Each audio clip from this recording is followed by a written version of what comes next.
어르신 3 이야기에 오신 여러분을 환영합니다. 아들에게 집을 넘겨주려고 하던 중 우연히 수상한 전화 통화를 듣게 되었고 소름 끼치는 진실을 알게 되자 저는 그날 밤 곧바로 변호사에게 전화해 유언장을 수정했다. 그날 밤 아들이 호호 불어가며 떠먹여준 죽은 따뜻했지만 새벽 3시에 엿들은 통화 내용은 내 심장을 얼어붙게 만들었다. 알고 보니 그 지극정성인 효심은 전부 연극이었고 나는 죽음의 덫 위에 누워 있었던 것이다. 알코올 냄새, 소독약 냄새, 그리고 병원 특유의 서늘한 에어컨 바람이 코끝을 찌르며 나를 깨웠다. 나는 몸을 살짝 뒤척이며 오른쪽 복부 깊은 곳에서 느껴지는 묵직한 통증을 감지했다. 의사는 담석이라고 했다. 돌이 꽤 커져서 염증을 일으켰으니 급하게 내시경 수술을 해야 한다고 했다.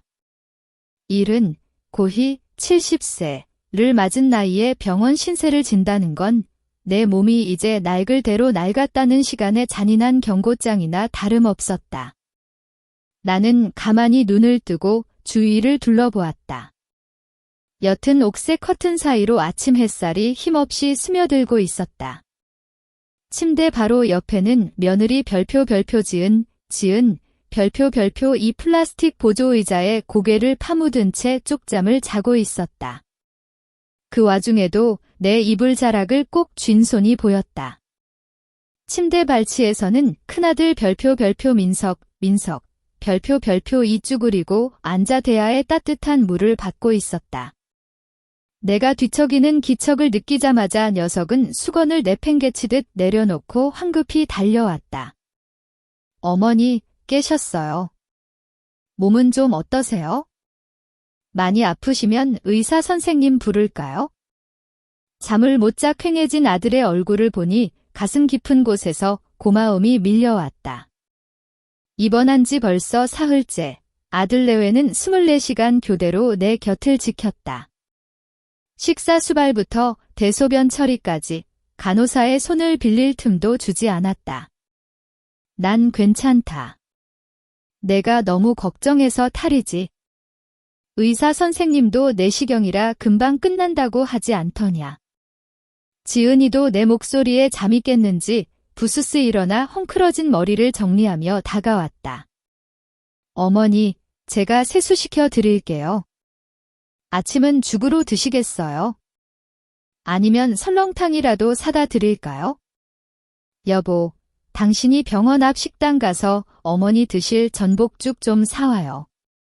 내장 넣어서 진하게 끓여달라고 부탁하고요. 민석은 알겠다며 큰 소리로 대답하더니 지갑을 챙겨 바람처럼 사라졌다. 지은은 나를 조심스럽게 일으켜 세워 등 뒤에 베개를 받쳐주었다. 며느리의 손길은 부드러웠다. 따뜻한 물수건으로 손가락, 발가락 사이사이를 꼼꼼히 닦아주었다. 나는 며느리를 바라보며 부처님께 감사드렸다.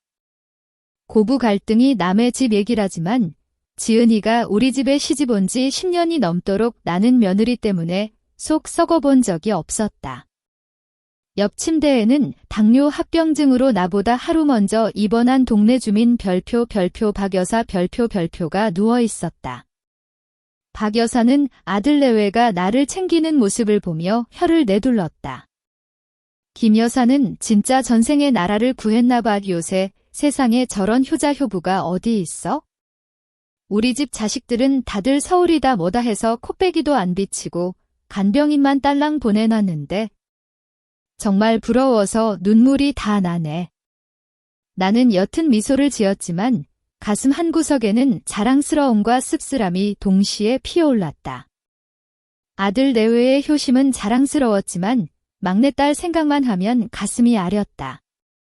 별표 소연 별표이 그 아이가 집에 오지 않은 지 벌써 3년이 지났다.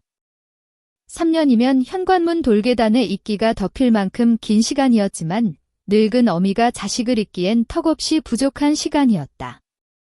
소연이는 멀리 전라도 끝자락으로 시집을 갔다. 사는 게 팍팍하다는 소문은 들었다.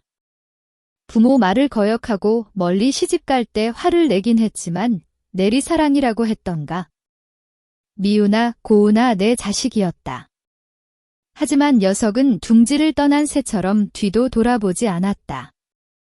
전화 한 통, 안부 문자 하나 없었다. 심지어 내가 복통으로 구급차에 실려오던 날 민석이가 동생에게 연락했다고 했지만 돌아온 건 침묵뿐이었다. 민석이가 고소한 참기름 냄새가 진동하는 전복죽을 사들고 돌아왔다. 녀석은 뜨거운 죽을 호호 불어가며 내 입에 한 숟가락씩 넣어주었다. 어머니, 식기 전에 드세요. 오후에 마지막 정밀 검사하고 결과 좋으면 내일 바로 수술 들어가요. 병원비는 제가 다 알아서 했으니까 어머니는 몸조리만 신경 쓰세요. 달콤하고 고소한 죽이 목으로 넘어가는데 어쩐지 쓴맛이 났다. 나는 목소리를 낮춰 물었다. 민석아, 소연이. 그 기집애한테서는 연락 없더냐? 민석이의 숟가락질이 아주 잠깐 멈칫했다. 녀석은 한숨을 내쉬며 어두운 표정으로 말했다. 제가 서너 번이나 전화했어요, 어머니. 근데 바빠서 못 올라온대요. 그리고 늙으면 다 아픈 법이고 수술하면 그만인데 굳이 비싼 KTX 차비 들여가며 올라갈 필요 있냐고 하더라고요. 누군가 심장을 쥐어짜는 것 같았다. 눈물이 왈칵 쏟아지려는 걸 억지로 참았다. 내 배 아파 나아 그토록 애지중지 키운 딸이 어쩌면 저렇게 매정할 수 있을까? 타지에서 돈 몇 푼에 찌들어 천륜마저 잊어버린 것일까? 분위기가 가라앉자 지은이가 급히 끼어들었다. 어머니, 아가씨네도 사정이 어려우니까 그러겠죠. 너무 서운해하지 마세요. 저희가 있잖아요. 어머니한테는 저희가 있잖아요. 나는 고개를 끄덕이며 매정한 딸년의 모습을 머릿속에서 지워버리려 애썼다. 민석이 내외를 보니 나는 그래도 복받은 노인네였다. 평생을 시장 바닥에서 장사하며 홀몸으로 두 남매를 키웠다. 안 먹고 안 입어가며 악착같이 모은 돈으로 서울 시내 한복판에 번듯한 아파트 한 채와 노후 자금을 마련해 두었다. 나는 속으로 계산을 해보았다. 의사는 간단한 수술이라지만 칼 떼는 일에 만약이란 게 있지 않은가? 혹시라도 잘못되면 내 입가를 정성스레 닦아주는 민석이를 보며 나는 결단을 내렸다. 그날 저녁 지은이가 아이들 밥을 챙겨주러 잠시 집에 가고 민석이만 남아 밤을 지킬 때였다. 나는 아들을 가까이 불렀다.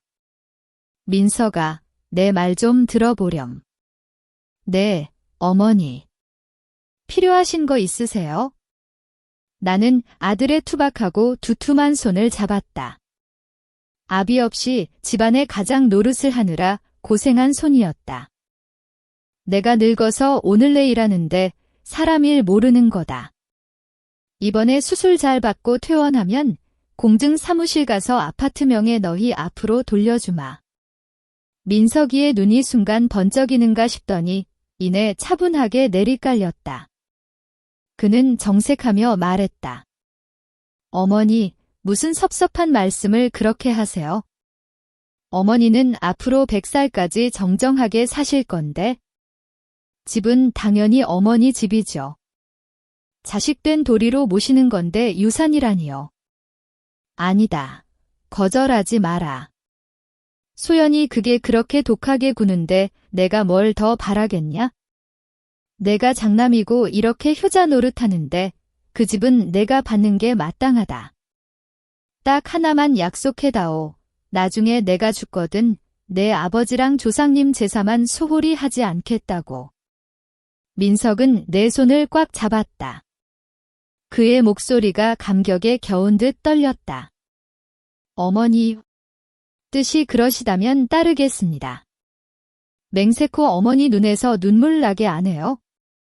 평생 어머니 은혜, 제가 다 갚으면서 살겠습니다.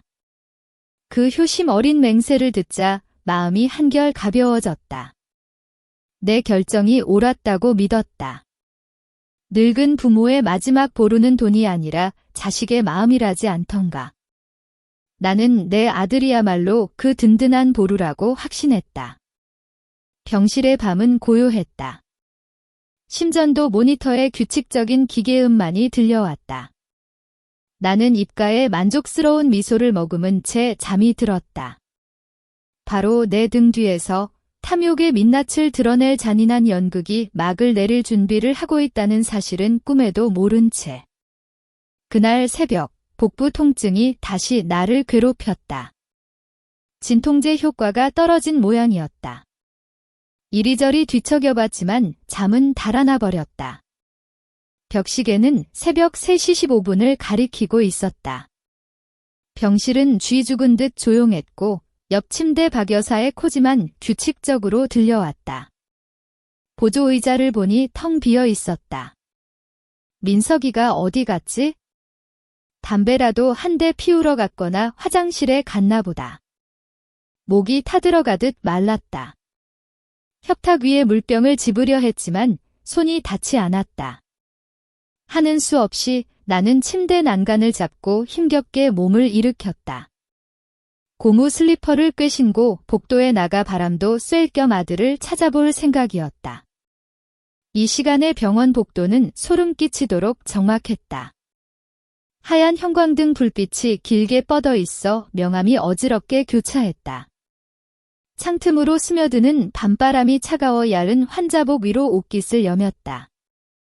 슬리퍼 끌리는 소리가 텅 빈 공간에 울려 퍼졌다.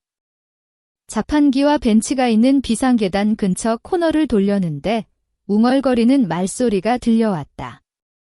다른 환자 보호자겠거니 하고 발길을 돌리려던 찰나 익숙한 목소리가 내 발목을 잡았다. 민석이었다.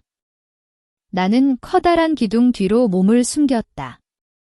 통화가 끝나면 아는 척하며 나갈 생각이었다. 하지만 곧이어 귓가에 들려온 말은 내 몸을 그 자리에서 얼어붙게 만들었고 전신에 피가 멈추는 듯한 충격을 주었다. 얘야, 김소연. 오빠 말 잘 들어. 방금 의사가 당직실로 나 좀 보자고 해서 갔는데 어머니 상태가 심각해. 민석의 목소리는 낮았지만 이 사이로 새어나오는 쇳소리처럼 날카롭고 다급했다. 나는 경악했다. 위독하다니. 어떤 의사가 내가 위독하다고 했단 말인가? 오늘 오후에 회진온 과장님은 내 어깨를 두드리며 푹 주무세요. 내일 4시경으로 15분이면 끝납니다. 사흘 뒤에 퇴원해서 잔치하셔도 됩니다라고 웃으며 말하지 않았던가. 나는 숨을 죽이고 귀를 기울였다. 수학이 넘어는 소연인 게 분명했다. 그냥 단순한 담석이 아니래? 악성 종양이 의심된다는데 이미 간까지 일부 전이됐대. 당장 개복해서 대수술해야 한단다. 쓸개 떼어내고 간도 잘라내야 하고 항암 치료도 해야 하고 돈이 한두 푼 드는 게 아니야. 나는 차가운 시멘트 벽을 짚은 손을 덜덜 떨었다. 세상에, 저게 지금 무슨 소리를 짓거리는 건가? 제 어미가 암에 걸렸다고 저주를 퍼붓는 건가? 내가 이렇게 두 눈 시퍼렇게 뜨고 살아있는데 어떻게 저런 천인공로할 거짓말을 태어나게 할 수 있단 말인가? 민석의 목소리는 점점 더 거칠고 강압적으로 변했다. 나랑 지은이가 적금 다 깨고 급한 불 끄려고 사채까지 썼는데도 4천만 원밖에 안 돼. 병원에서 내일 수술하려면 당장 보증금부터 넣으라는데 예상 병원비만 별표 1억 5천 별표은 깨질 것 같다. 너 이 상황에서 어떻게 할 거야? 자식이 돼서 어머니가 저렇게 누워 계시는데 못 올라오면 돈이라도 보태야 사람 돌이 아니냐? 녀석은 잠시 상대방의 말을 듣는 듯 하더니 다시 버럭 소리를 질렀다. 돈 없다는 소리 좀 그만해. 전라도 가서 산 지가 몇 년인데 그동안 모아둔 돈도 없냐? 어머니 목숨이 중요해. 돈이 중요해? 당장 1억 5천 보내? 내가 의사한테 찔러서라도 수술 일정 잡아야 하니까. 안 그러면 어머니 오늘 밤 넘기기 힘들다. 나는 눈앞이 캄캄해지고 다리에 힘이 풀려 벽에 등을 기대야만 했다. 1억 5천만 원. 그건 엄청난 거액이었다. 하지만 더 끔찍한 건 녀석이 내 목숨을, 자신이 조작한 가짜 죽음을 담보로 친동생을 협박하고 있다는 사실이었다. 어떻게든 구해서 보내. 차를 팔든 사채를 쓰든 알아서 해. 내일 아침 9시까지 내 계좌로 입금 안 되면 병원비 없어서 쫓겨날 판이니까. 그때 가서 어머니 임종 못 봤다고 땅을 치고 후회하지 말고. 그 말을 끝으로 녀석은 전화를 또 끊었다. 거칠게 숨을 내쉬는 소리, 라이터 켜는 소리, 그리고 매캐한 담배 냄새가 벽 뒤로 흘러나왔다. 젠장, 빌어먹으련 진짜 거머리처럼 안 떨어지네. 이번에도 돈 안 토해내면 아예 연을 끊어버리든지 해야지. 녀석이 혼자 중얼거리는 소리는 평소 내 앞에서 보여주던 그 효성지극하고 예의 바른 모습과는 완전히 딴판인 시정잡배나 다름없는 말투였다. 뜨겁고 짠 눈물이 볼을 타고 흘러내렸다. 나는 입을 틀어막아 터져나오려는 오열을 삼켰다. 그랬구나. 모든 게 연극이었구나. 그 따뜻한 챙김, 죽 한 그릇, 물 한 컵, 제사를 모시겠다는 맹세. 그 모든 것이 추악한 음모를 가리기 위한 화려한 포장지에 불과했다. 내 배 아파 낳아 금지옥엽 키운 아들이 이제는 나를 친동생에게 돈을 뜯어내기 위한 미끼로, 상품으로 취급하고 있었다. 담석의 통증 따위는 가슴이 찢어지는 고통에 비하면 아무것도 아니었다. 구역질이 날 것 같은 혐오감이 밀려왔다. 당장이라도 뛰쳐나가 녀석의 뺨을 갈기고 왜 어미한테, 동생한테 이런 짓을 하냐고 소리치고 싶었다. 하지만 산전수전 다 겪은 늙은이의 이성이 나를 붙잡았다. 안 된다.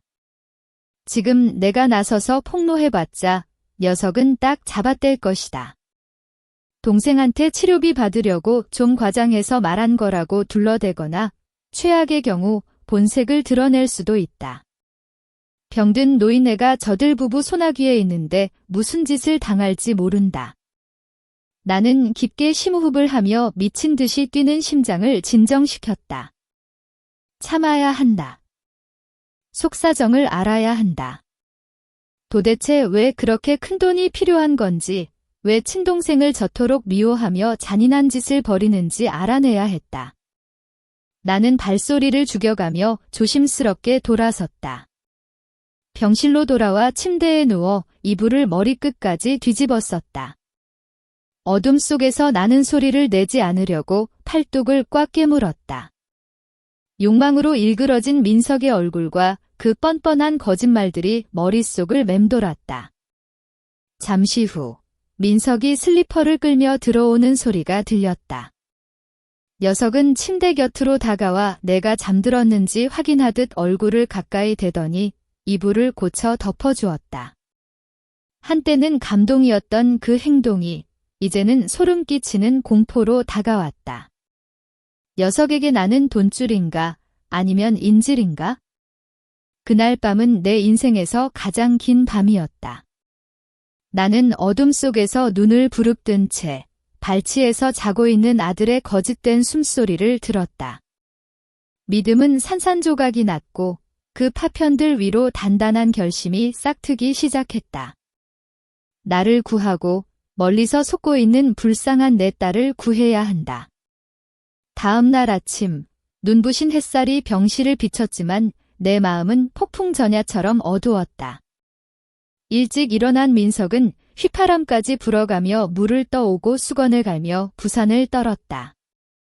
저 득의양양한 표정을 보니 어젯밤 통화가 떠올라 몸서리가 쳐졌다. 분명 사기극이 성공해서 돈이 들어올 거라 믿고 신이 난 게지. 나는 속이 뒤집히는 걸 꾹 참으며 최대한 평온한 표정을 지었다. 민서가 갑자기 설렁탕이 너무 먹고 싶구나. 근데 병원 밥은 영 입에 안 맞아서 못 먹겠다. 종로에 있는 그 오래된 집 있지. 이문 설렁탕, 거기거 아니면 안 넘어가겠어. 내가 좀 수고스럽더라도 가서 한 그릇만 사다 다오. 깍두기 국물 좀 넉넉히 달라고 하고 파도 많이 챙겨오라고 해라. 민석은 병원에서 강북 종로까지 거리가 꽤 되는 데다 아침 출근길 정체까지 생각하니 얼굴을 살짝 찌푸렸다. 하지만 효자 연기를 계속해야 했기에 인해 고개를 끄덕였다. 네, 어머니가 드시고 싶다는데 당연히 가야죠. 한 40분 정도 걸릴 텐데 조금만 참으세요. 얼른 다녀올게요. 민석의 뒷모습이 문 너머로 사라지자마자 나는 벌떡 일어났다. 심장이 쿵쿵거렸다. 나는 베개 밑 깊숙이 숨겨두었던 낡은 휴대전화를 꺼냈다. 몇 년째 쓰고 있는 이 고물 폴더폰은 전화 받는 용도로만 써서 민석이는 노망난 노인네가 뭘 알겠냐며 거들떠보지도 않던 물건이었다. 나는 떨리는 손으로 전화번호부를 뒤져 내 딸 소연이라는 이름을 찾았다. 3년 동안 감히 걸어보지 못한 번호였다. 화가 나서기도 했지만 민석이가 늘 덤마가 전화하면 잔소리한다고 소연이가 싫어해요. 그냥 제가 연락할게요 라고 했기 때문이었다. 나는 그 말을 믿었다. 그 바보 같은 말을 철석같이 믿었다. 쭈글쭈글한 손가락이 통화 버튼을 눌렀다. 신호음이 1번, 2번, 3번. 길게 이어지는 신호음 하나하나가 내 신경을 팽팽하게 잡아당겼다. 여보세요? 수화기 너머로 익숙한 목소리가 들려왔다. 하지만 지치고 차가운 목소리였다. 소연이었다. 딸의 목소리를 듣자마자 눈물이 왈칵 쏟아졌다. 여보세요. 소연아. 어미다. 잠시 침묵이 흐르더니 잔뜩 경계심 서린, 아니, 체념 섞인 소연의 목소리가 들려왔다. 엄마예요. 오빠가 또 돈 독촉하라고 시켰어요? 방금 오빠 계좌로 계약금 1,000만 원 먼저 보냈잖아요. 지금 집담보대출 알아보는 중이라 은행에서 오후에나 돈 나온대요. 제발 오빠한테 전화해서 욕 좀 그만하라고 전해주세요. 저도 진짜 죽을 힘 다해 구하고 있다고요. 나는 멍해졌다. 1,000만 원. 벌써 보냈다고? 그리고 욕이라니? 소연아. 난 돈 달라는 게 아니다. 난 돈 얘기는 하나도 모른다. 그냥 내 목소리가 듣고 싶어서. 아가. 목이 메어 말이 제대로 나오지 않았다. 수화기 너머 소연의 숨소리가 뚝 멈췄다. 네. 그게 무슨? 엄마, 오빠가 엄마 암 수술비로 1억 5천 필요하다고 전화한 거 모르세요? 암이라니. 난 그냥 담석 내시경 수술하러 온 거야. 의사가 오늘 오후에 검사하고 내일 수술하면 사흘 뒤에 집에 간다고 했다. 병원비도 보험돼서 얼마 안 나와. 내 오빠, 그 놈이 널 속인 거야. 네. 소연의 비명 같은 목소리가 전화기를 때렸다. 그리고 이내 억눌러왔던 서름이 터진 듯 오열하는 소리가 들려왔다. 세상에, 엄마. 어떻게 그럴 수가. 지난 3년 동안 오빠는 엄마가 늘 편찮으시다고 했어요. 가벼운 뇌졸중이다. 넘어져서 뼈가 부러졌다. 집수리해야 한다면서. 오빠는 엄마가 제가 가난한 시골로 시집가서 꼴도 보기 싫다고 전화도 하지 말고 집에 오지도 말라고 했다면서요. 돈이라도 보내야 엄마 화가 풀릴 거라고. 나는 현기증이 일었다. 그랬구나.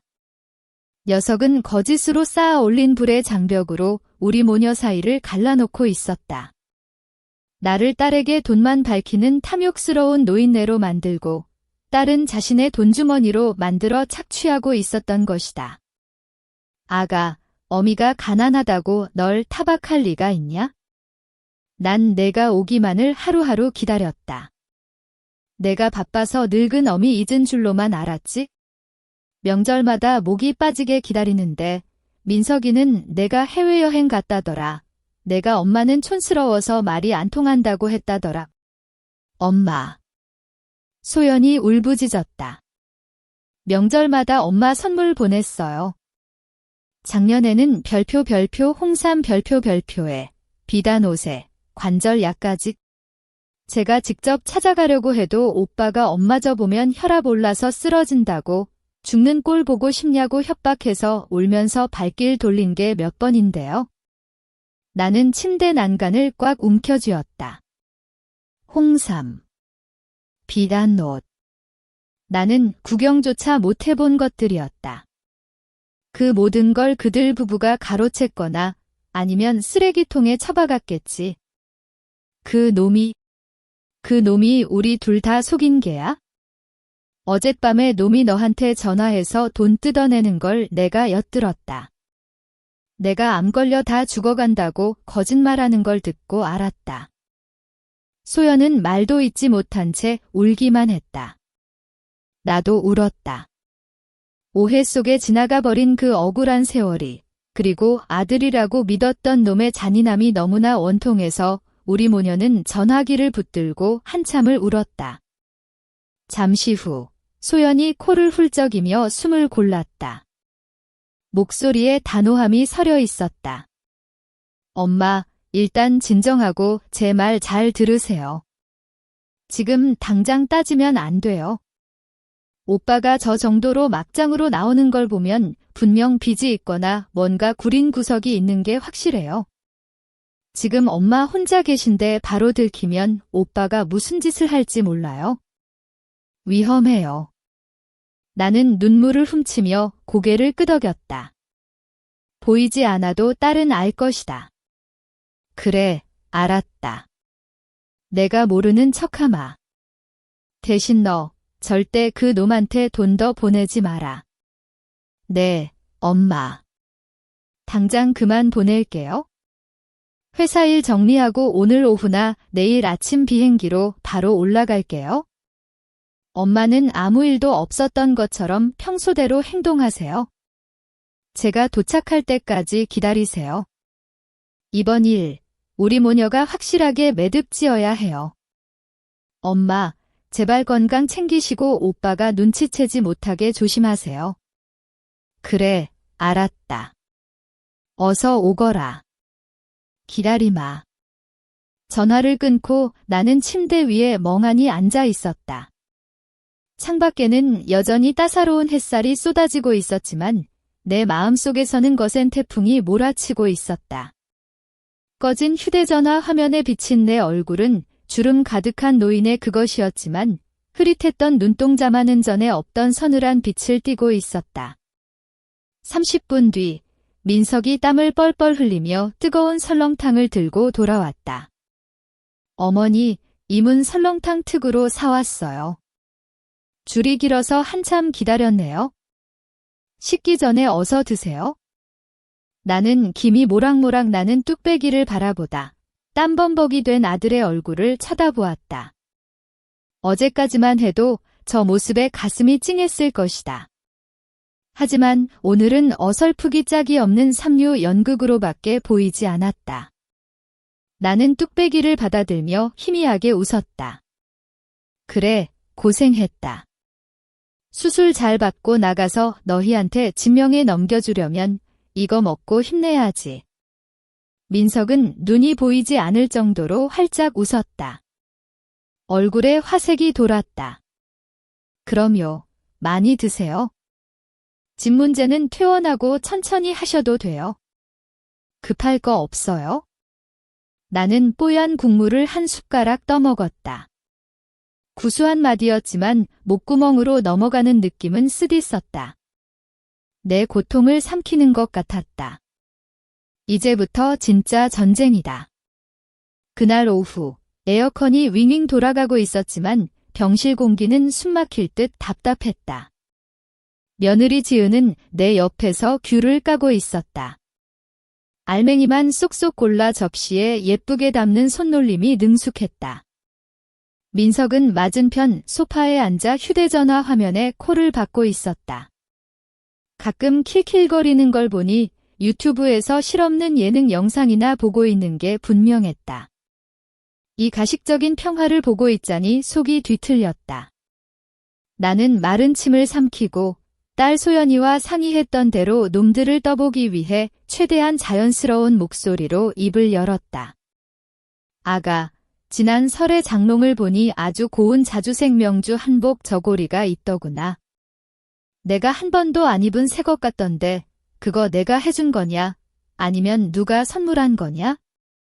지은의 손이 아주 잠깐 멈칫했다. 귤껍질 조각이 접시 위로 툭 떨어졌다.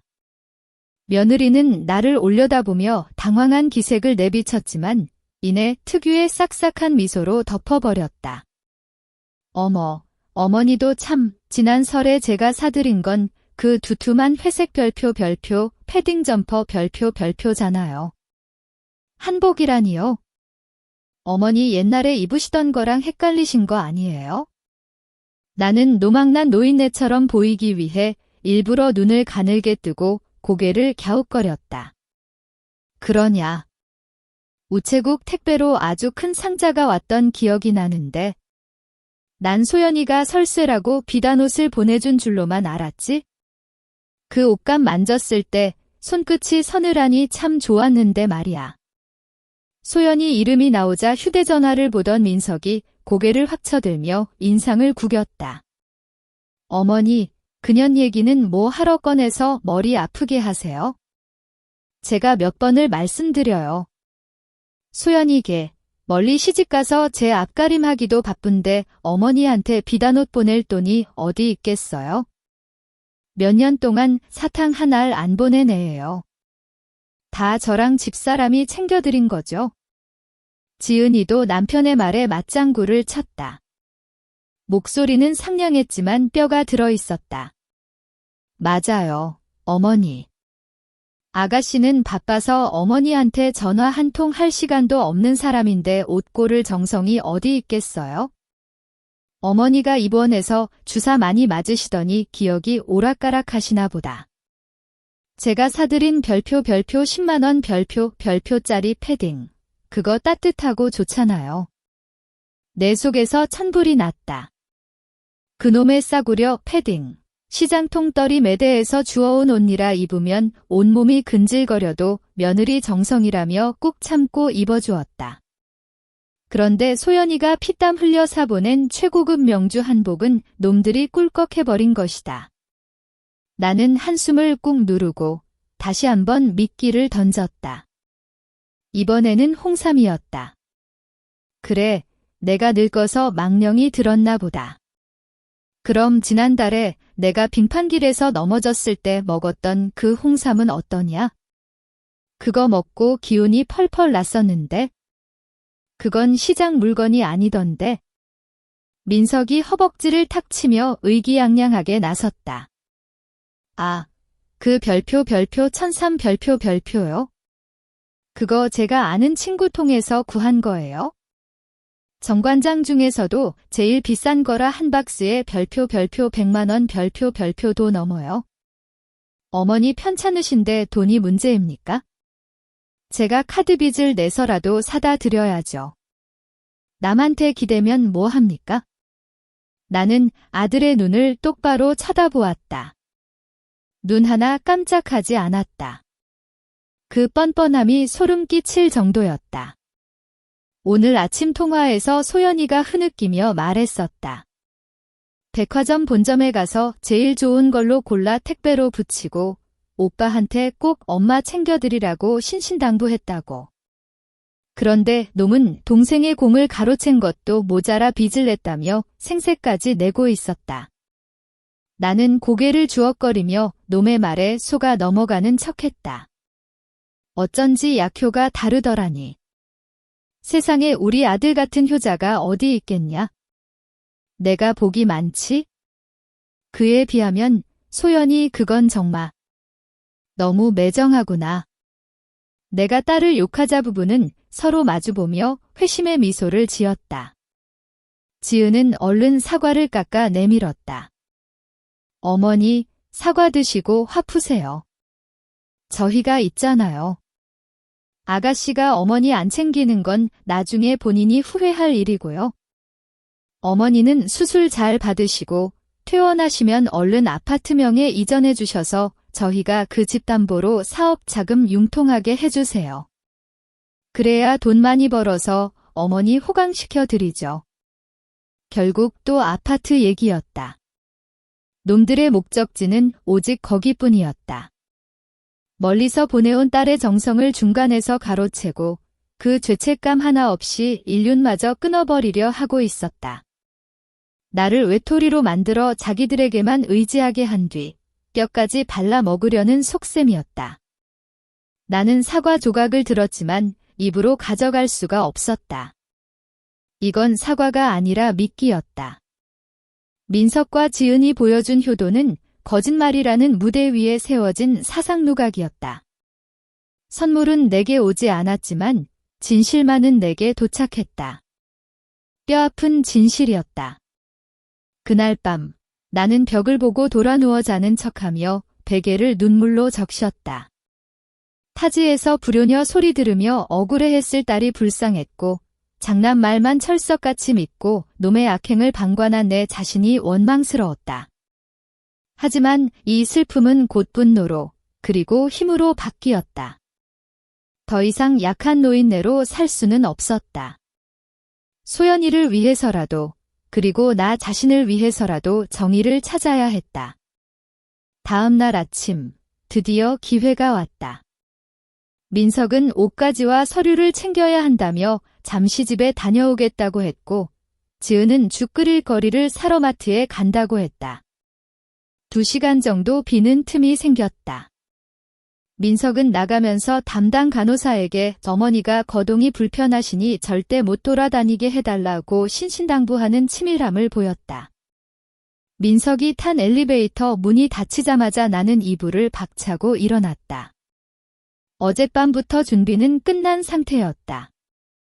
환자복을 벗어 던지고 가방 깊숙이 숨겨둔 등산복으로 갈아입었다. 챙이 넓은 모자를 푹 눌러 쓰고 마스크까지 써서 얼굴을 가렸다. 영락 없는 동네 산책 나온 할머니 모습이었다. 나는 CCTV와 사람들의 눈을 피해 비상구 계단을 이용했다. 다리가 후들거렸지만 멈출 수 없었다. 병원 뒷문으로 빠져나온 나는 대기 중인 택시를 잡아탔다. 기사 양반, 여의도 KB국민은행으로 좀 갑시다. 들렀다가 강남 삼성생명 본사로 갈 거요. 택시기사는 백미러로 나를 힐끔 쳐다보았다. 늙은 할머니가 혼자 다니는 게 걱정스러운 눈치였지만 이내 군말 없이 차를 출발시켰다. 소독약 냄새 진동하는 병원이 멀어지자 나는 비로소 진짜 전장에 발을 디딘 기분이 들었다. 첫 번째 목적지는 은행이었다. 내 노후 자금이 들어있는 통장과 무엇보다 내 명의의 아파트 집문서가 보관된 데여 금고가 있는 곳이었다. 나는 떨리는 마음을 다잡으며 창구로 걸어갔다. 낡은 신분증을 직원에게 내밀었다. 제 예금 계좌의 잔고가 얼마나 남았는지 그리고 최근에 대출받은 내역이 있는지 좀 확인해 주세요. 은행 직원은 한동안 키보드를 두드리더니 난처한 표정으로 고개를 갸웃거렸다. 고객님. 현재 예금 계좌 잔고는 3만 원뿐인데요. 나는 순간 귀가 멍해지며 숨이 턱 막혔다. 네. 뭐라고요?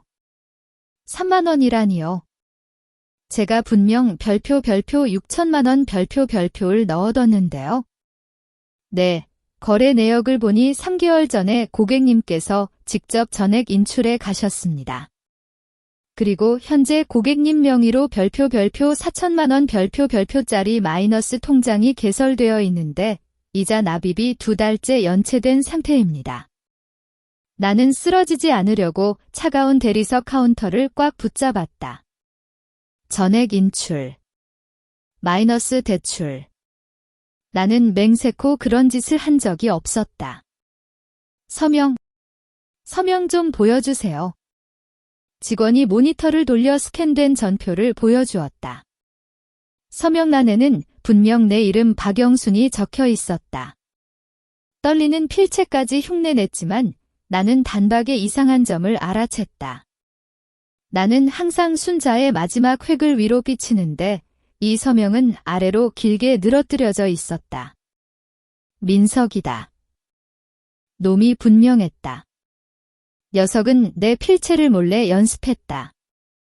의료보험 처리를 핑계로 내 신분증과 도장을 가져가더니 내가 늙고 병들어 판단력이 흐려진 틈을 타 이런 짓을 벌인 것이다.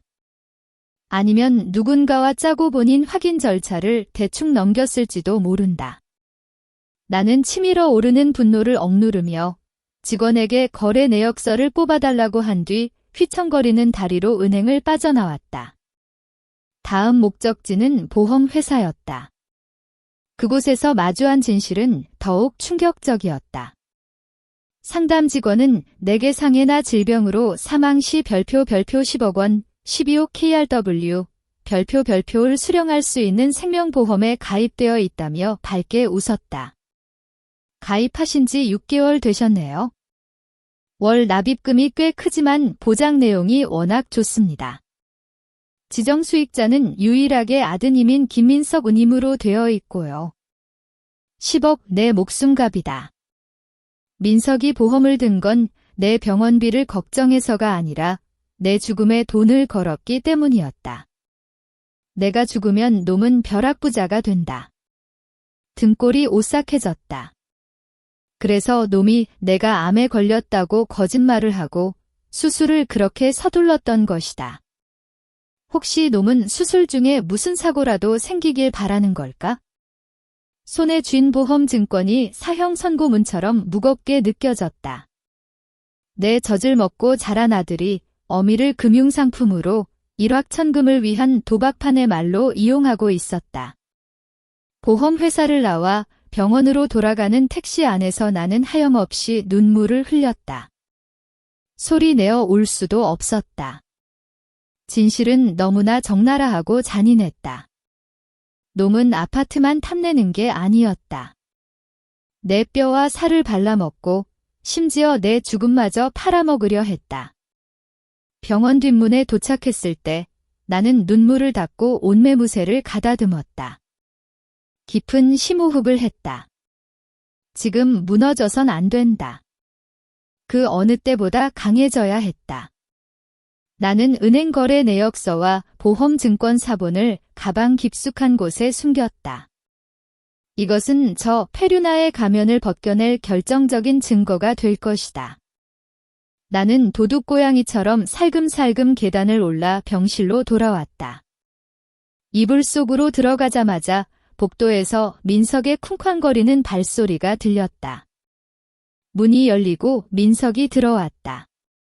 손에는 옷가방을 들고 땀을 뻘뻘 흘리고 있었다. 어머니, 안 깨셨어요. 저 왔어요. 의사 선생님 다녀가셨어요. 나는 방금 잠에서 깬 척 눈을 비비며 잠긴 목소리로 대답했다. 방금 깜빡 잠들었다. 의사는 아직 안 왔다. 어딜 갔다 이제 오냐? 배가 고파서 쓰러질 지경이다. 민석은 실실 웃으며 가방에서 죽통을 꺼냈다. 어머니 옷 가지러 집에 갔다 왔죠? 자, 얼른 일어나서 죽 드세요. 따뜻할 때 드셔야죠. 저 가식적인 미소를 보자 구역질이 올라왔다. 하지만 나도 마주 웃어주었다. 아주 차갑고 치밀한 계산이 숨겨진 미소였다.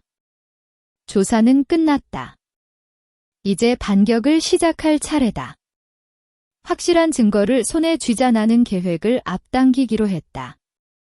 더 이상 이곳에 누워 놈들 부부의 위선을 지켜보는 건 고문이나 다름없었다.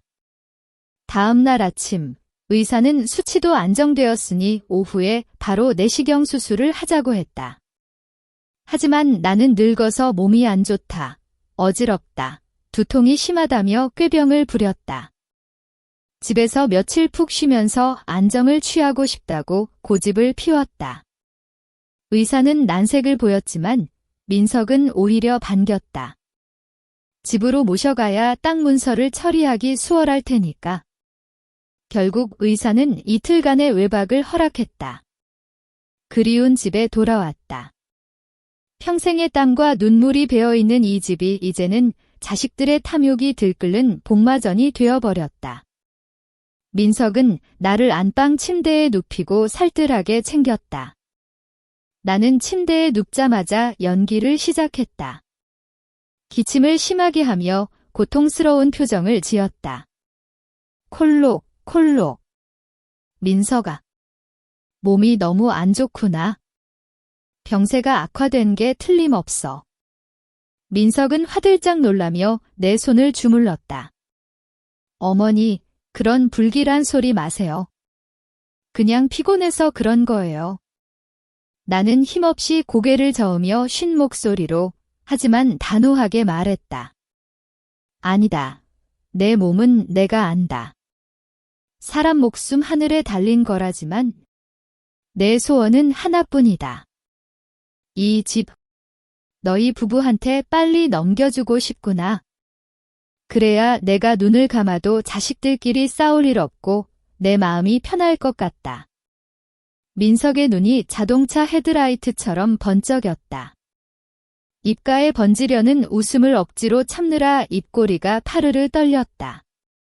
어머니, 무슨 말씀을 그렇게 하세요? 하지만 정 어머니 뜻이 그러시다면 따를게요. 그럼 제가 아는 별표 법무사 로에이수 별표님 지금 집으로 오시라고 할까요? 요즘은 출장 서비스도 되거든요. 나는 천천히 고개를 끄덕였다. 그래, 그렇게 해라. 오늘 오후에 당장 하자꾸나. 오늘 밤을 넘길 수 있을지 걱정이니?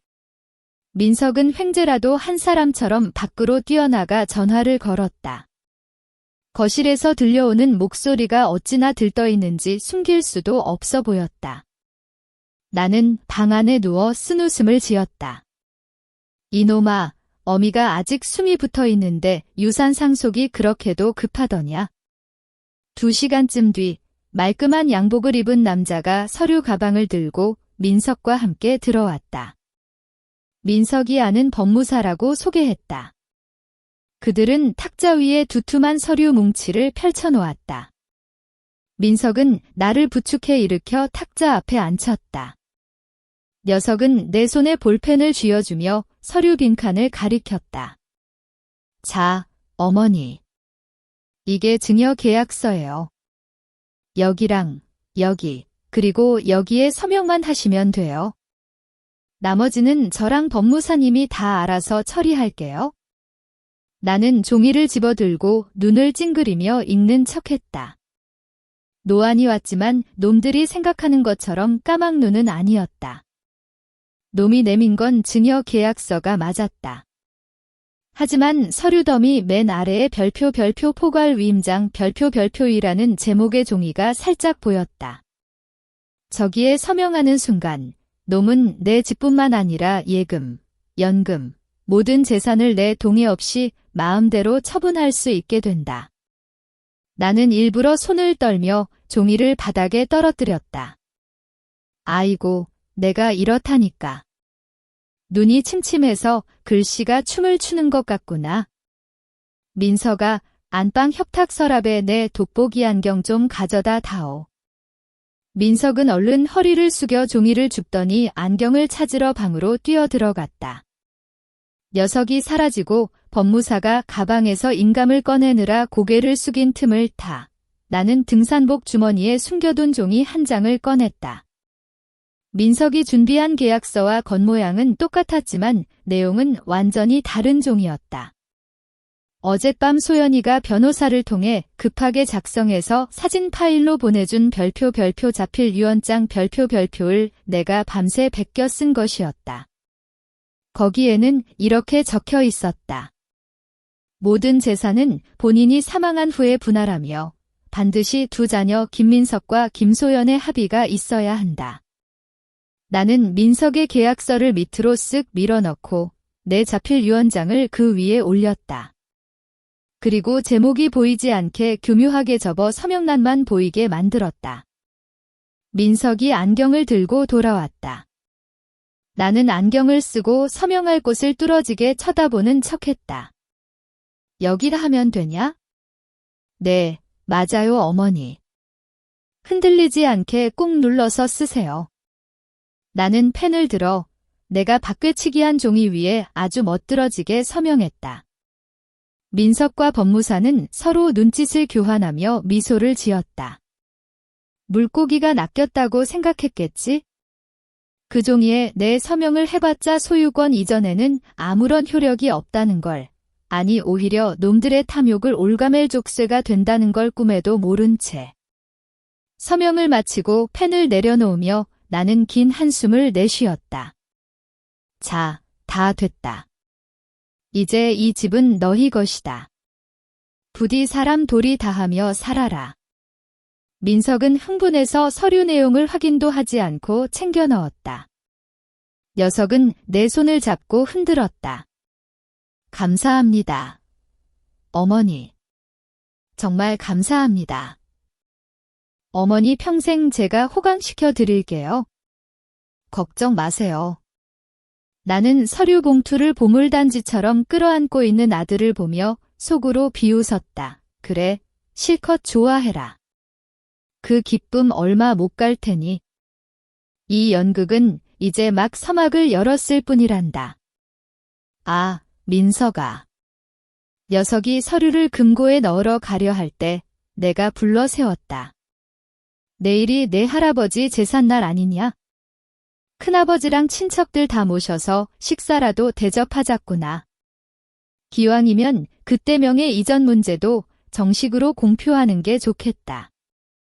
그래야 친척들도 딴 말 없이 인정하지 않겠냐? 민석은 잠시 멈칫했다. 번거로운 일이 생기는 게 싫은 눈치였다.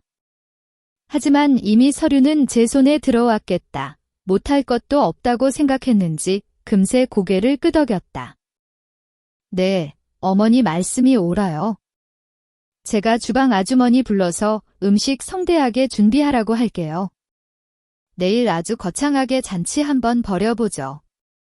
나는 고개를 끄덕이며 소파 깊숙이 몸을 기댔다. 피곤이 몰려왔다. 내일은 운명의 날이다. 마침내 커튼이 걷히고 모든 추악한 진실이 양심과 법의 심판대 위에 오르는 날이다. 소연아, 어서 오거라. 무대는 다 준비되었다. 다음 날 아침, 집안은 활기가 넘쳤다. 새벽 6시부터 민석 부부는 일어나 설쳤다. 도우미 아주머니를 시켜 장을 봐오게 하고 자신들은 바닥이 반짝거리도록 청소를 했다. 지으는 거실 한가운데 커다란 백합 화병을 꽂아두어 진한 꽃향기가 진동했다. 민석은 흰 셔츠를 칼같이 다려 입고 머리에 왁스까지 발라 넘긴 채 콧노래를 불렀다.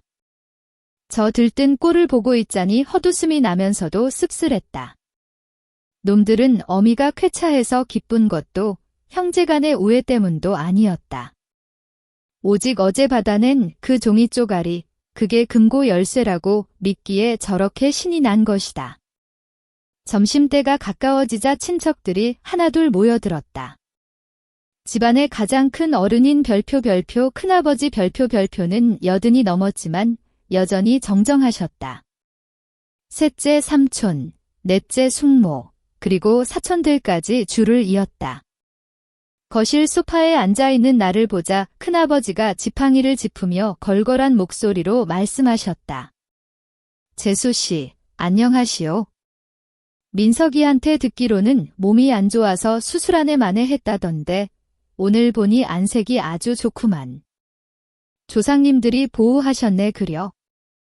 나는 힘겹게 몸을 일으켜 인사를 하고 상석을 권했다. 민석이 재빨리 차를 따르며 예의 바르게 끼어들었다. 네, 큰아버지. 어머니가 많이 편찮으셨는데 다행히 약이 잘 들어서 기력을 좀 찾으셨어요. 오늘 할아버지 제사를 맞아 친척분들 모시고 식사도 하고 집안 대소사에 대해 상의도 좀 드릴 겸 자리를 마련했습니다. 큰아버지는 하얀 수염을 쓸어내리며 고개를 끄덕였다. 그렇지. 물러날 때를 아는 게 중요해. 재수 씨가 민석이한테 일찌감치 물려주는 건 아주 잘하는 일이야.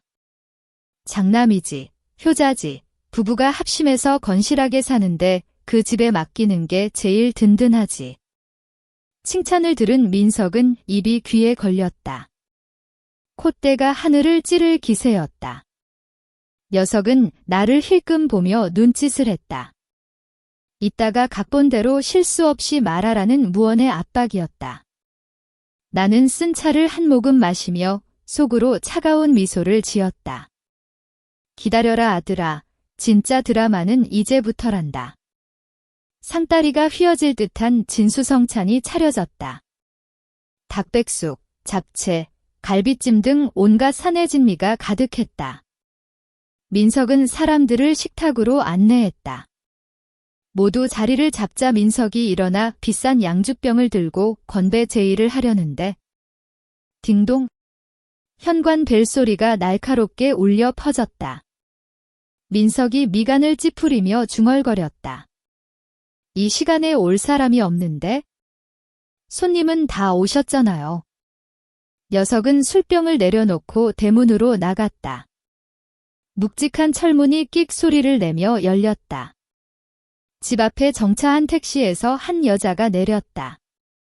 고급스러운 오피스룩 정장을 입고 머리를 단정하게 올린 그녀는 한눈에 봐도 자신감 넘치고 세련된 도시 여성이었다. 그녀 옆에는 서류 가방을 든 중년 남성이 따라 내렸다. 소연이었다. 내 딸이 돌아왔다. 민석은 못 박힌 듯 제자리에 멈춰 섰다. 눈을 비비고 다시 쳐다봤다. 가난하고 찌질해서 시골 구석에 처박혀 산다던 여동생이 저렇게 귀티 나는 모습으로 나타날 줄은 상상도 못했을 것이다. 잠시 멍해 있던 민석은 얼굴이 불그락푸르락해지더니 소연의 앞을 가로막고 윽박질렀다. 야, 내가 여기 웬일이야? 온다는 말도 없이. 어머니 편찮으신데 와서 행패라도 부릴 셈이야? 소연은 침착하게 오빠의 눈을 똑바로 쳐다보았다. 차가우면서도 집 안 사람 모두가 들을 수 있을 만큼 또렷한 목소리였다. 여긴 우리 엄마 집이에요. 딸인 내가 엄마 보러 오는데 당신 허락 따윈 필요 없어. 비켜. 민석은 으르렁거리는 짐승처럼 삿대질을 해댔다. 말은 청산유수네. 몇 년 동안 연락 두절하더니 어머니가 나한테 집 물려준다니까 콩고물이라도 떨어질까 싶어서 기어왔냐? 꿈 깨라. 어머니 이미 나한테 서류 다 넘겨주셨어. 꼴사납게 굴지 말고 당장 꺼져. 마당의 공기는 팽팽하게 당겨진 활시위 같았다. 집안에서도 친척들이 수군거리기 시작했다. 큰아버지가 밖을 내다보며 혀를 찼다. 이제 내가 나설 차례였다. 나는 의자 팔걸이를 짚고 벌떡 일어나 현관으로 걸어 나갔다. 그리고 쩌렁쩌렁하게 외쳤다. 민석이 너. 당장 비키지 못해. 오늘 제삿날인데 누가 감히 내 딸을 쫓아내. 내 호통에 민석이 깜짝 놀라 뒤를 돌아봤다. 서슬퍼런 내 눈빛의 녀석은 움찔했지만 여전히 억울하다는 듯 대꾸했다. 어머니, 저 기집애 태도 좀 보세요. 오빠한테 눈 동그랗게 뜨고 대드는데 가만두세요? 좋은 날 분위기 망칠까 봐 그러죠. 잔말 말고 다들 들어와라. 소연아, 변호사님도 안으로 모셔라. 어미가 목 빠지게 기다렸다. 변호사라는 말에 민석의 얼굴이 흑빛으로 변했다. 녀석은 소연과 함께 온 남자를 두려움 섞인 눈으로 훑어보았다. 하지만 친척들이 지켜보는 앞이라 더 이상 막지 못하고 씩씩거리며 길을 터주었다. 소연이 달려와 나를 와라 껴안았다. 우리는 서로를 부둥켜 안고 눈물을 삼켰다. 나는 딸의 등을 토닥이며 귓가에 속삭였다. 잘 왔다, 내 새끼. 마음 단단히 먹어라. 오늘 뿌리를 뽑자꾸나. 소연은 눈물을 닦고 큰아버지와 친척들에게 깍듯하게 인사했다. 큰아버지가 고개를 끄덕였다. 소연이 왔느냐? 오랜만이구나. 아주 몰라보게 컸어. 그래, 일단 앉아라. 형제끼리 싸우면 쓰나. 오늘은 좋은 날이니 화해해라. 소연은 내 옆자리에 앉았다. 별표 강 변호사 별표라고 소개한 남자가 그 옆에 앉아 가죽 가방을 테이블 위에 정중하게 올려두었다. 민석과 지은은 맞은편에 앉아 씹어 먹을 듯한 표정으로 우리를 노려보았다. 가족 모임이라기엔 너무나 살벌한 식사 자리가 시작되었다. 태풍이 몰아치기 직전의 고요함이었다. 아무도 수저를 들지 않았다. 민석은 이 숨막히는 침묵을 견딜 수 없었는지 선제 공격을 날리기로 작정한 듯 했다. 녀석은 자리에서 일어나 잔을 높이 들고 큰아버지를 향해 말했다. 큰아버지, 그리고 친척 여러분. 오늘 이렇게 다 모이신 김에, 그리고 마침 소연이도 왔으니 어머니를 대신해 기쁜 소식을 하나 발표하겠습니다. 어머니께서 연로하시고 건강도 예전 같지 않으셔서 이 집과 땅을 장남인 저에게 모두 물려주시기로 결정하셨습니다. 제가 어머니 잘 모시고 조상님 제사도 정성껏 받들겠습니다.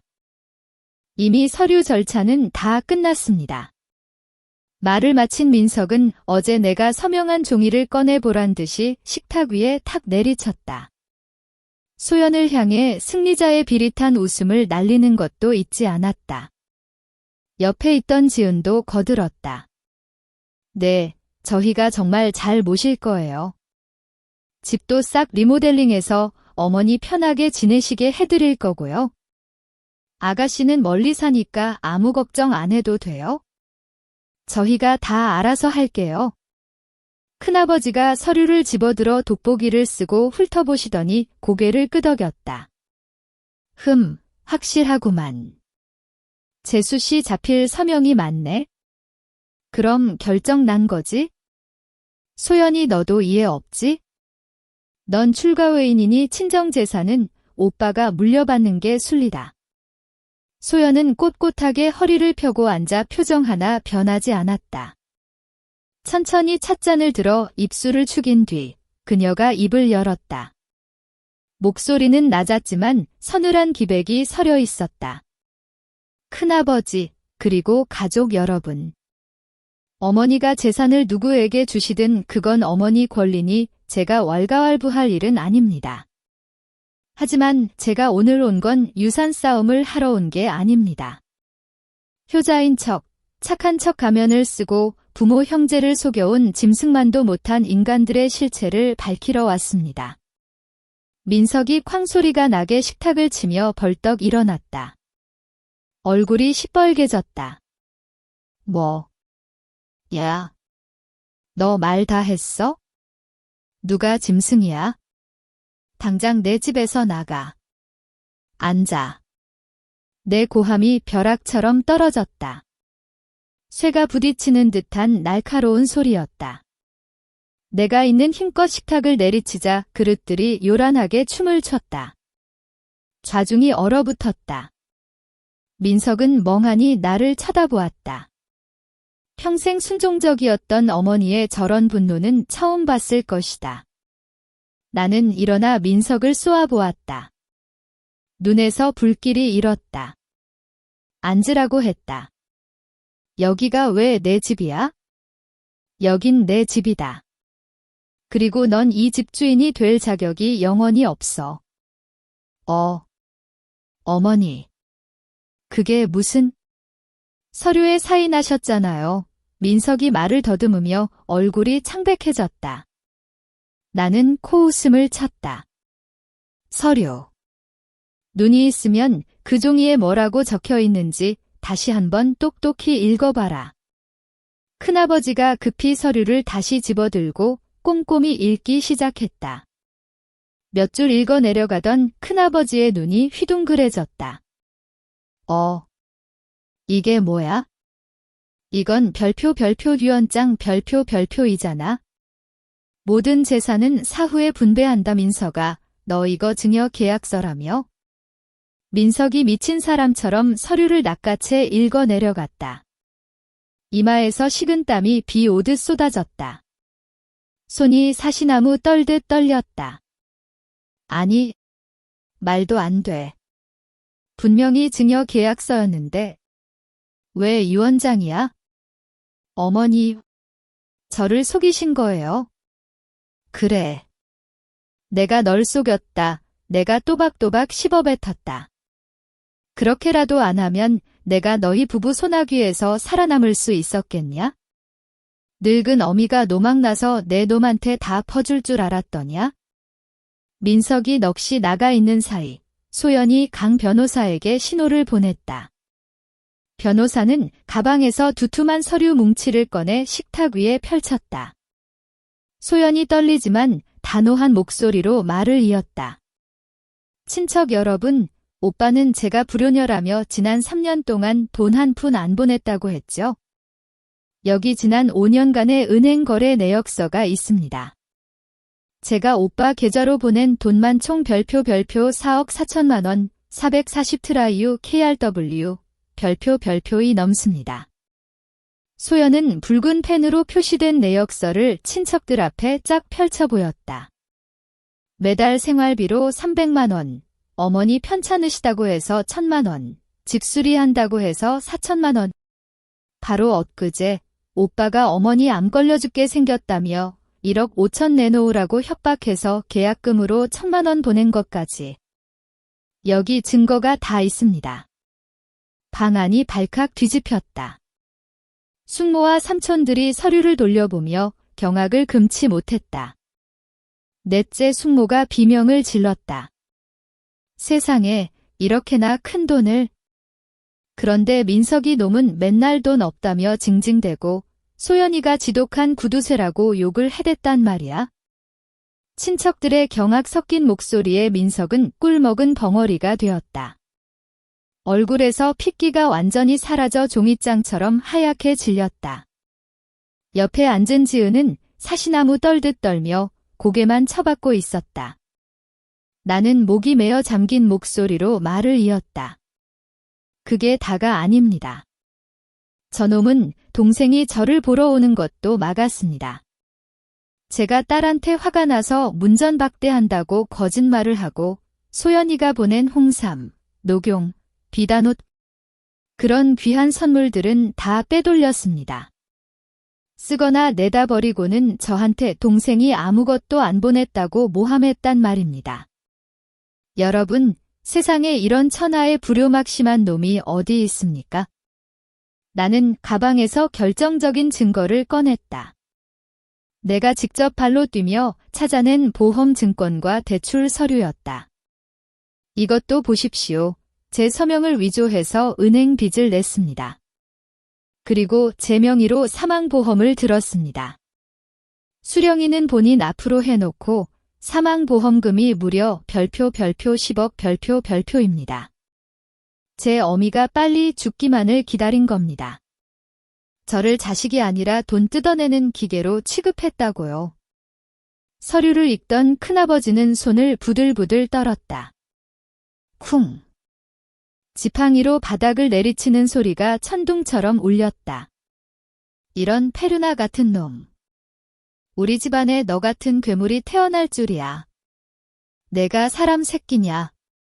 서슬퍼런 호통의 민석은 바닥에 털썩 무릎을 꿇었다. 녀석은 내 바짓가랑이를 잡고 애원했다. 어머니, 오해예요. 제발 제 말 좀 들어주세요. 저는 다 우리 가족 잘 되라고 그런 거예요? 투자해서 돈 불리면 어머니 더 호강시켜 드리려고. 소연이 제가 저 모함하는 거예요, 어머니. 모함. 소연이 코웃음을 치며 휴대전화를 꺼냈다. 내 목소리, 내 귀로 직접 들어봐. 재생 버튼을 누르자 치직거리는 잡음 섞인 소리가 흘러나왔다. 고요한 방 안에 민석의 목소리가 쩌렁쩌렁하게 울려 퍼졌다. 일단 이 아파트 명에 넘겨받으면 노인네는 시골 폐가로 보내버려. 싼 값에 간병인 하나 붙여주면 그만이야. 냄새나고 잔소리 심한 노인네 수발들다간 내가 먼저 늙어 죽겠다. 우린 이 집 팔아서 강남 신축 아파트로 이사가서 떵떵거리며 살자고. 녹음이 끝나자 죽음 같은 침묵이 내려앉았다. 친척들의 눈빛이 경멸과 분노로 번득이며 민석을 찔러댔다. 제 입으로 뱉은 그 추악한 말들이 녀석의 목을 조르는 올가미가 되었다. 녀석은 더 이상 빠져나갈 구멍이 없었다. 나는 발 아래 엎드린 아들을 내려다보았다. 가슴이 찢어질 듯 아팠지만 이제 연민 따위는 남아있지 않았다. 똑똑히 들었냐, 민석아? 내가 내 처한테 한 말 맞지? 나를 시골로 쫓아내서 말라 죽게 하려고 했냐? 민석은 입을 벙긋거리며 붕어처럼 뻐끔댔지만 아무 말도 하지 못했다. 지은은 대성통곡을 하며 친척들에게 손이 발이 되도록 빌고 있었다. 위선의 가면이 벗겨진 그들의 민낯은 더럽고 추했다. 나는 깊은 숨을 들이쉬고 강 변호사를 바라보았다.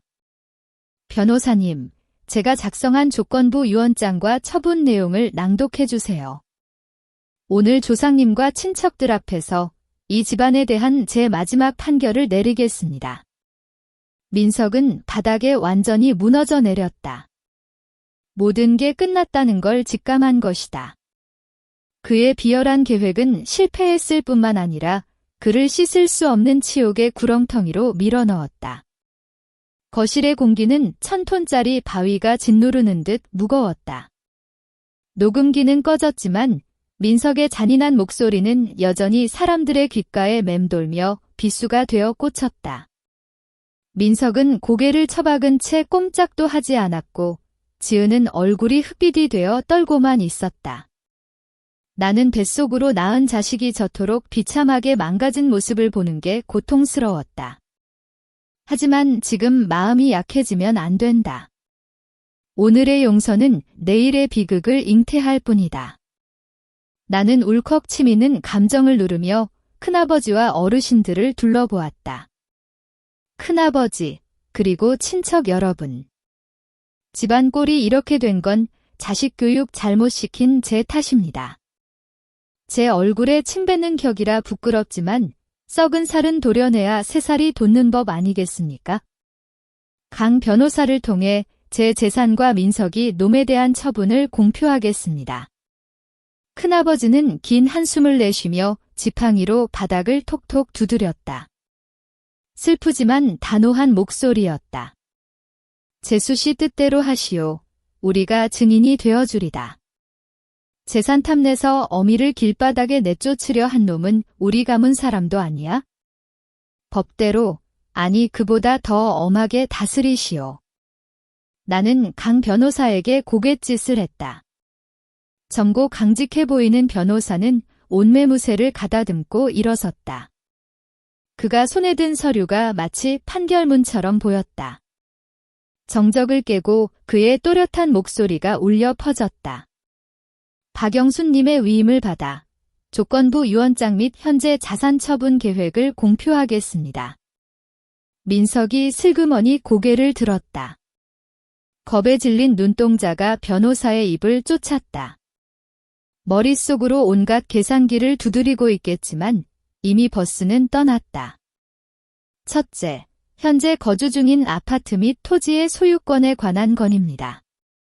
박영순님은 장남 김민석에게 명의를 이전하려던 기존의 모든 의사를 철회합니다. 이 아파트는 여전히 박영순님의 단독 소유이며 오늘부로 이 부동산의 관리 및 임대 수익에 대한 모든 권한은 저희 법무법인이 위임받습니다. 민석이 움찔하며 반박하려 했지만 내 서늘한 눈빛에 압도되어 입을 다물었다. 이 아파트 임대 수익금 전액은 박영순님 명의의 동결 계좌로 입금되며 이는 박영순 님이 입주하실 경기도의 고급 실버타운 비용 및 의료비, 생활비로만 사용될 것입니다. 좌중이 술렁거렸다. 넷째 숙모가 놀라서 물었다. 아니, 형님. 진짜 실버타운에 가시려고요? 이렇게 번듯한 집 놔두고 자식들도 있는데 왜 거길까요? 나는 씁쓸하게 웃으며 숙모와 민석 부부를 번갈아 보았다. 자식들이 있다고요? 하나는 멀리 있고 하나는 집 팔아먹으려고 어미를 시골로 내쫓을 궁리만 하는데 그게 자식입니까? 이 집에서 놈들이 주는 밥 먹으면서 독이라도 탔을까 봐 떨면서 사느니 내 돈 내고 실버타운 가서 의사 간호사 보살핌 받고 친구들이랑 편하게 사는 게 100번 낫지요. 숙모는 입을 다물고 고개를 끄덕였다. 큰아버지도 거들었다. 재수씨 생각이 맞아. 요즘 세상의 불효자 눈치 보느니 내 돈으로 내 몸 챙기는 게 최고지. 잘 생각했어. 강 변호사는 사람들이 조용해지기를 기다렸다가 가장 중요한 항목, 내가 민석에게 내리는 양심의 형벌을 읽어 내려갔다. 둘째, 상속에 관한 건입니다. 박영순님의 유산은 사후에 분할되나 김민석 씨의 상속권에는 필수 전제 조건이 붙습니다. 민석은 숨도 쉬지 못하고 책상을 꽉 붙잡았다. 눈알이 튀어나올 듯했다. 그 조건은 다음과 같습니다. 김민석 씨는 지난 5년간 여동생 김소연 씨를 기망하여 갈취한 4억 4천만 원 전액을 반환해야 합니다. 또한 수령 시점부터 반환 시점까지의 법정이자를 합산하여 갚아야 합니다. 민석의 얼굴이 잿빛으로 변했다. 원금 4억 4천의 이자까지 합치면 별표 6억 별표에 육박할 것이다. 빚더미에 앉은 녀석에게는 사형 선고나 다름없는 거액이었다. 만약 박영순님 사망 전까지 이 금액을 변제하지 못하거나 김소연 씨와 합의하지 못할 경우 김민석 씨가 받아야 할 상속분에서 해당 금액을 공제하여 김소연 씨에게 지급합니다. 상속분이 채무보다 적을 경우 김민석 씨는 민사법에 따라 남은 채무를 끝까지 변제해야 할 의무를 집니다. 강 변호사는 서류를 덮고 민석을 차갑게 내려다보았다. 김민석 씨, 이 문서는 공증을 마친 법적 효력이 확실한 문서입니다. 이해 있으십니까? 민석은 완전히 무너졌다. 이마를 땅에 찌으며 어깨를 들썩였다. 집 팔아 벼락부자가 되려던 헛된 꿈은 산산조각이 났다. 남은 건 감당할 수 없는 빚더미와 평생 씻을 수 없는 폐륜하라는 낙인뿐이었다. 나는 바닥을 기고 있는 아들을 바라보았다. 분노는 사라지고 탐욕의 눈이 멀어 인생을 망친 어리석은 인간에 대한 연민만이 남았다. 나는 더 이상 흔들리지 않는 목소리로 하지만 가슴 깊은 곳에서 우러나오는 진심을 담아 불렀다. 민석아, 고개 들고 어미를 보거라. 민석은 천천히 고개를 들었다. 퀭한 눈과 야윈볼 위로 눈물과 콧물이 범벅이 되어 있었다. 어머니가 왜 이러는지 알겠냐? 집이 아까워서도 돈이 아까워서도 아니다. 내가 죄악의 구렁텅이로 빠지는 걸 더는 두고 볼 수 없어서라. 동생을 속이고 어미를 속이고 친척들까지 속여가며 거짓된 삶을 살면 그 끝에 남는 건 치욕뿐이란다. 어머니, 제가 잘못했어요. 한 번만 용서해 주세요.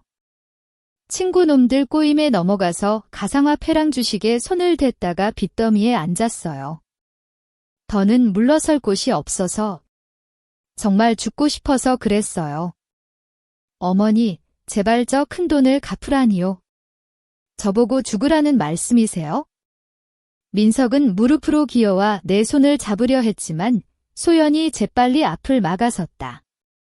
딸은 단호한 눈빛으로 오빠를 내려다보았다. 오빠, 그 더러운 입으로 가난 핑계 대지 마나 전라도 땅에서 손발 부르트도록 일해서 엄마 용돈 붙였어. 오빠는 내가 피땀 흘려 번 그 돈을 푼돈 취급하며 펑펑 써댔잖아. 내가 밤마다 엄마 보고 싶어서 울면서도 오빠한테 혼날까봐 전화 한 통 못한 심정을 알아? 그 지옥 같은 시간을 돈으로 보상할 수나 있어? 소연은 내 야윈 손을 꼭 잡으며 말했다. 엄마, 전 그 돈 필요 없어요. 제 앞가림은 제가 해요. 하지만 엄마 결정에는 찬성해요.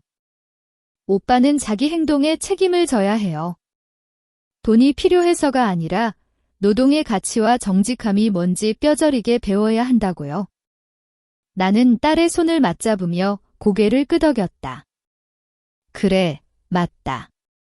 돈 빚이야 갚으면 그만이지만 내 양심의 빚은 평생을 두고 갚아야 할 게다. 난 이제 실버타운으로 들어간다. 내가 이 집에서 계속 살고 싶으면 변호사한테 정당한 월세를 내고 살아라. 만약 월세가 밀리면 변호사가 즉시 집을 비우고 다른 세입자를 들일 게다. 알아서 해라. 큰아버지가 무릎을 탁 치며 감탄했다. 옳거니. 재수씨 처결이 아주 명쾌해. 그래야 저놈이 정신을 차리지. 우리 집안도 재수씨 결정을 전적으로 지지하오. 민석이 너 개과천선해라. 안 그러면 죽어서 들어갈 땅 한 평도 없을 줄 알아라. 그날의 제사는 엉망진창이 된 채 끝났다. 정성스레 차린 음식에는 아무도 손을 대지 않았다. 친척들은 하나둘 자리를 뜨며 거실 한가운데 넋을 잃고 앉아있는 민석 부부를 보며 혀를 찼다. 큰아버지는 나가기 전 마지막으로 민석에게 쐐기를 박았다. 너는 종손의 장남이란 놈이 집안 망신을 다 시켰어. 오늘부로 종손 자격 박탈이다. 앞으로 제사는 작은아버지가 모실 테니 그리 알아라. 넌 제사상 앞에 설 자격도 없어. 얼른 동생 돈이나 갚아. 그 말은 민석의 남은 자존심마저 산산조각 내는 최후의 일격이었다. 녀석은 재산도, 어머니의 신뢰도, 동생의 도, 그리고 가문의 인정도 모두 잃었다. 나는 자리에서 일어났다. 다리에 힘이 들어가는 게 느껴졌다. 소연아, 짐 싸자. 오늘 바로 나가자꾸나. 여기 더 있다가는 숨이 막혀 죽을 것 같구나. 소연의 부축을 받으며 나는 민석 부부 앞을 지나쳤다. 말 한마디 건네지 않았다. 뒤를 돌아보지도 않았다. 지금부터는 나 자신을 위해 살아야 한다. 맹목적인 희생은 때론 자식의 인격을 죽이는 독이 된다는 걸 뼈저리게 깨달았다. 너무 늦게 알았지만 썩은 부위를 도려내는 아픔을 감수해야만 남은 생을 살 수 있었다. 안방 장롱에서 옷 몇 벌만 꺼내 가방에 담았다. 소연은 옷을 개며 훌쩍였다. 엄마, 그냥 저랑 같이 내려가요? 제가 모실게요. 실버타운 같은데 안 보내요. 나는 딸의 머리를 쓰다듬으며 웃었다. 아니다. 내 마음은 고맙지만 난 여기가 편해. 너희 시댁 눈치 보기도 싫고 너희 부부 생활 방해하고 싶지도 않다. 별표 남양주 별표에 있는 별표 평원 실버타운 별표 이 공기도 좋고 서울이랑 가까워서 딱 좋아. 주말에 내가 KTX 타고 오기도 편하고. 난 이제 누구한테도 얽매이지 않고 자유롭게 살고 싶다. 소연은 내 어깨에 얼굴을 묻고 소리내어 울었다. 나는 딸을 다독이며 가벼워진 마음을 느꼈다. 창밖으로 노을이 지고 있었다. 늦었지만 꼭 필요한 내 인생의 이막이 시작되고 있었다. 거짓과 기만으로 얼룩진 이 집을 떠나 진짜 평화를 찾아 떠나는 길이었다. 택시가 번화한 서울 도심을 빠져나갔다. 한때는 나의 자랑이었으나 가장 큰 상처가 되어버린 그 아파트를 뒤로하고 소연은 내내 내 손을 꼭 잡고 있었다. 엄마 목 안 말라요. 불편한 데는 없어요. 라며 묻는 그 다정한 목소리가 민석의 가식적인 안부 인사와는 비교할 수 없을 만큼 따뜻해서 얼어붙었던 내 마음을 녹여주었다. 남양주에 위치한 별표 평원 실버타운 별표은 푸른 숲과 잔잔한 호수로 둘러싸여 있었다. 도시의 소음과 탐욕이 닿지 않는 평화로운 곳이었다. 배정받은 내 방은 정원이 내려다 보이는 아늑한 곳이었다. 텔레비전, 냉장고, 침대 머리맡에 응급 호출벨까지 모든 게 갖춰져 있었다. 처음에는 낯설었지만 친절한 요양보호사들과 비슷한 처지의 친구들 덕분에 금세 적응했다. 이곳에서는 아무도 자식 자랑을 하거나 재산을 묻지 않았다. 우리는 아침마다 체조를 하고 노래 교실에 가고 텃밭에서 상추를 키웠다. 평생 시장 바닥에서 악착같이 사느라 몰랐던 나를 위한 삶을 비로소 살게 된 것이다. 민석은 그날의 충격 이후 한동안 폐인처럼 지냈다고 강 변호사가 전해왔다. 결국 녀석 부부는 타고 다니던 차를 팔고 여기저기 돈을 빌려 급한 사채 이자부터 껐다고 했다.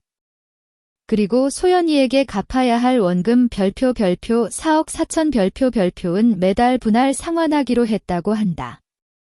매달 소연의 통장에는 어김없이 별표 300만 원 별표이 입금되었다. 엄청난 빚에 비하면 작은 돈이었지만 그건 민석이 별표 대리운전 별표과 별표 배달 알바 별표를 하며 코피 쏟아가며 번 진짜 땀이 섞인 돈이었다. 내가 실버타운에 들어온 지 석 달 만에 민석이 처음 찾아왔다. 녀석은 몰라보게 야위어 있었고 피부는 까맣게 그을려 있었다.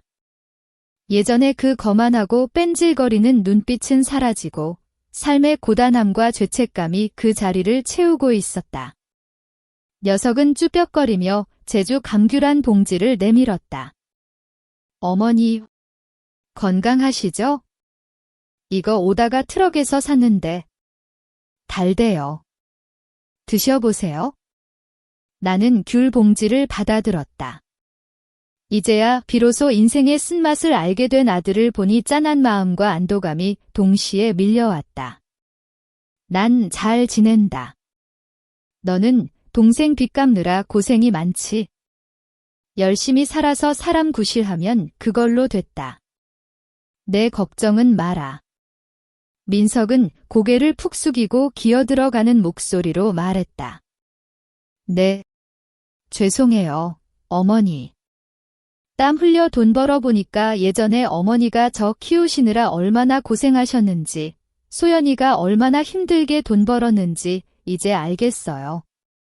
정말 죽을 죄를 졌습니다. 나는 아무 말 없이 녀석의 어깨를 툭툭 쳐주었다. 말로 다 할 수 없는 용서였지만 녀석이 변하고 있다는 것만으로도 내 결정은 옳았다. 유언장과 나의 냉정함이 녀석을 탐욕의 늪에서 건져 올린 동아줄이 된 것이다. 소연이는 자주 아이들을 데리고 놀러왔다. 손주들이 실버타운 마당을 뛰어다니는 모습을 보면 세상 부러울 게 없었다. 딸이 경제적으로 자립하고 행복하게 사는 모습, 그리고 무엇보다 그 효심이 변치 않았다는 사실만으로 내 인생은 성공한 것이나 다름없었다. 오늘 오후 발코니에 앉아 붉게 물드는 저녁 노을을 바라보며 따뜻한 별표 연잎차 별표를 마신다. 선선한 바람이 흰 머리카락을 흩날리며 과거의 아픔까지 씻고 날아가는 듯하다. 노년의 행복은 자식들이 곁에서 봉양하는 데 있는 것이 아니었다.